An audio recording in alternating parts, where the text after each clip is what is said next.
Hi everyone, welcome to episode 17 of Behind the Brush. I'm Joy Baker from All About Art Gallery, and today I am joined by one of our kind of local artists. Welcome Sarah Beth Hsieh. Hi, thank you for coming. Thank you so much for having me. We are so pleased that you're here.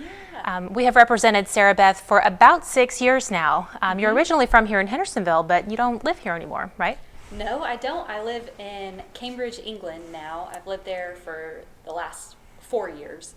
Nice. And yeah, I moved there for a master's degree in children's book illustration. Okay. And that's kind of led me on to what I'm doing these days. Nice. Currently. Very cool. Yeah. Do you paint there in the town that you live in a lot?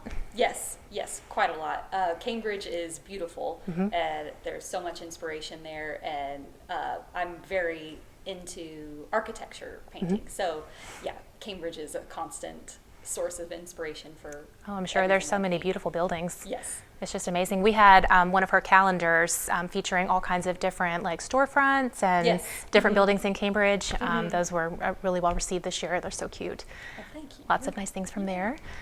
So I know that you paint, a lot of in plein air, really, right? You take your sketchbook with you. Yes.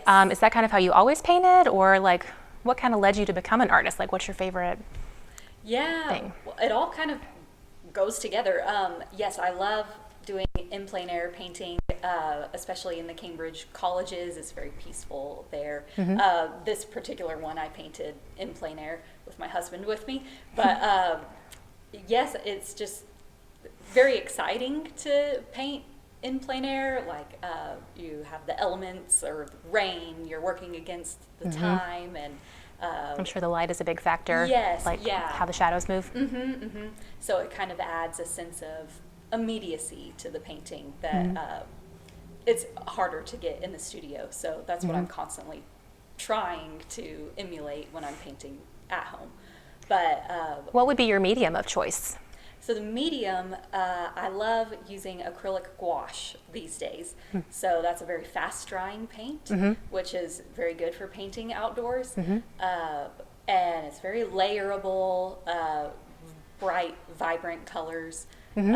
So it's what I keep going back to all the time. And I love experimenting with other things, but gouache is like just an all-time favorite of mine. I really like gouache too because you can get a really rich color from gouache paint, and like the finished product is kind of similar, I guess, in style to almost a watercolor in a way. But I feel like the pigments in gouache paint are just so much Yes. deeper and richer, and you can do more Yeah. with it. It's probably more forgiving, Yes, I would say. it's very forgiving. Yes. It's Do you just- paint in only gouache, or do you use like other mediums along with it? So these days I've been experimenting with, they're called Caran d'Ache Neo colors. It's kind of like a crayon, but you can layer bright, like light colors on top of dark colors. Oh. It's like awesome to paint with. It's almost like using oil paint. Nice. And so, but it works very well with gouache. So I've been adding texture that way. Yeah, that's been my main go-to these days. Nice.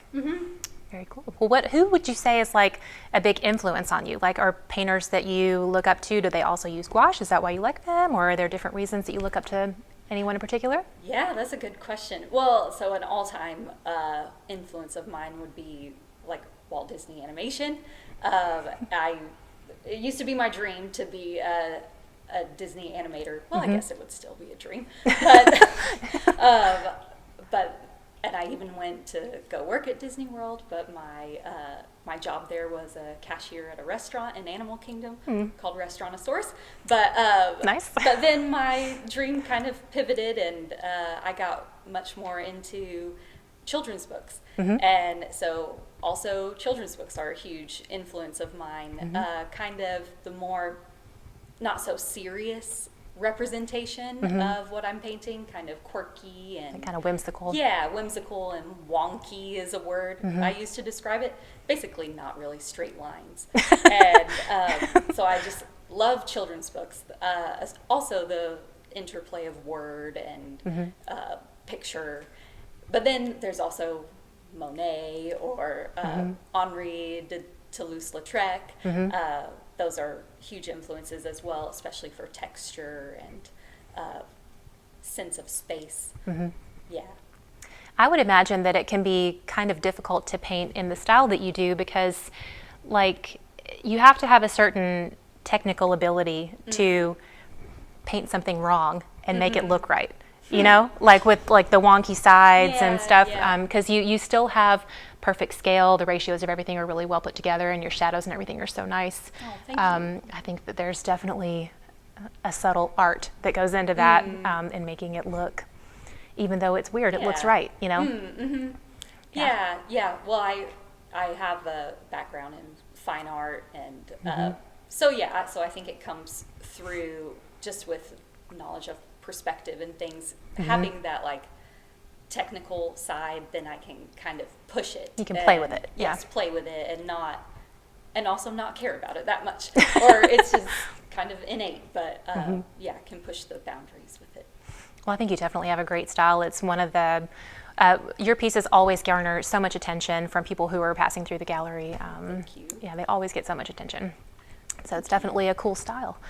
So what would you think led you to become an artist? Is this something that you have like been doing since you were a kid, or did you develop a passion later on? Definitely since I was a kid. And actually just as long as I can remember, I wanted to be an artist.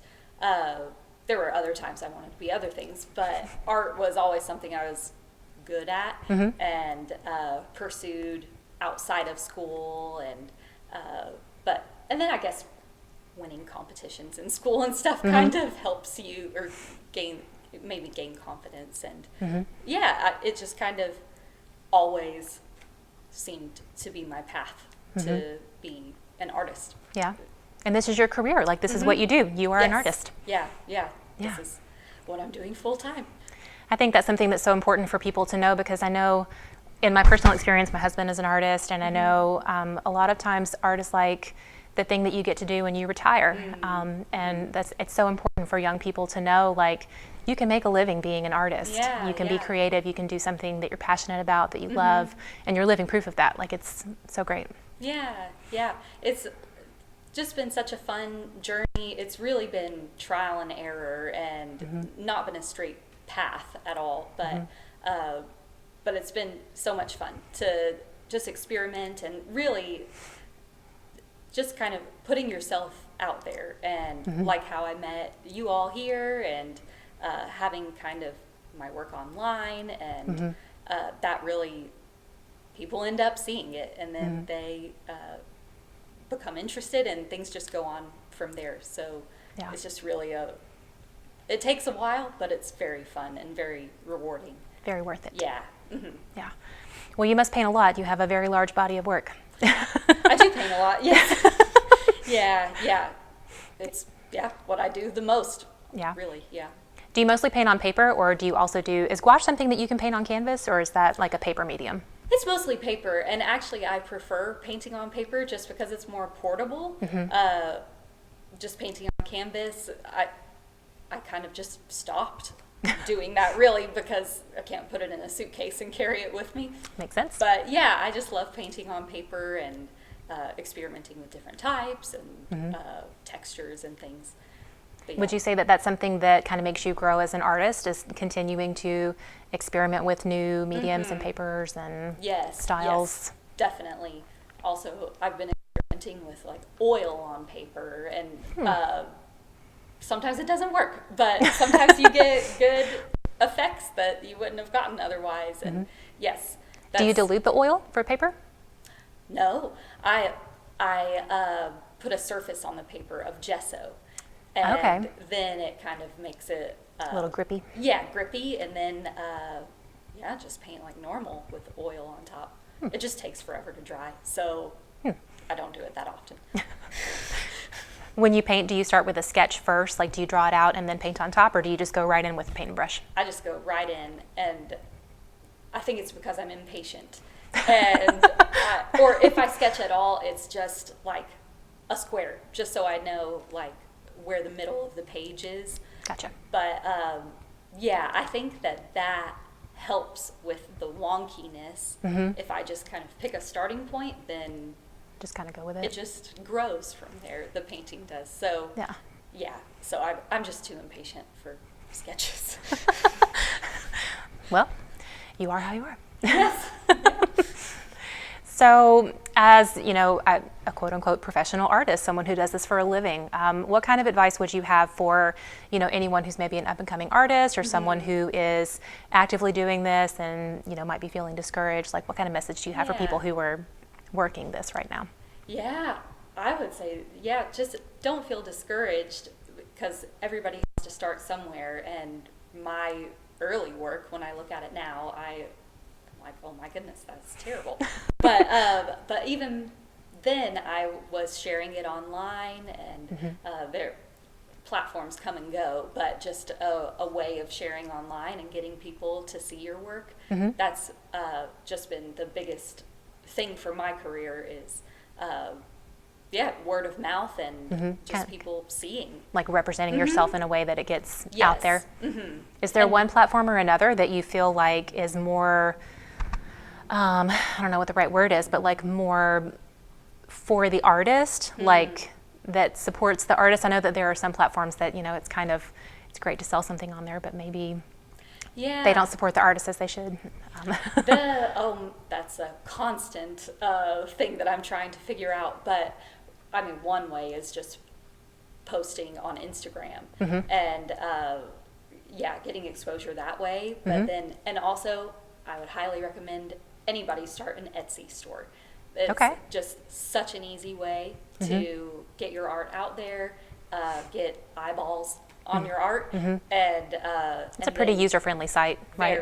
Yes, but it doesn't cost anything to set it up. So, and then from there you could look into getting your own website. But I think social media, and even though I don't like it very much, but, and Etsy would be my top recommendations. Kind of the way to go? Yeah.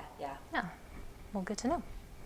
Awesome. Well, Sarah Beth, this has been really great talking to you. It's been very insightful about the way you paint and kind of a little bit about you, a few things that I didn't know. For anyone who doesn't know, we are all about art gallery and custom framing. We're located in Hendersonville, Tennessee in the City Square Shopping Center. We represent about 45 different local artists, including great artists like Sarah Beth. So come on in and see us. We're here Monday through Saturday from 10 a.m. to 4 p.m. and you can find us at allaboutartgallery.com. So Sarah Beth, thanks again for joining me. I really appreciate it. Thank you so much. Thanks for having me. And thank you for joining us.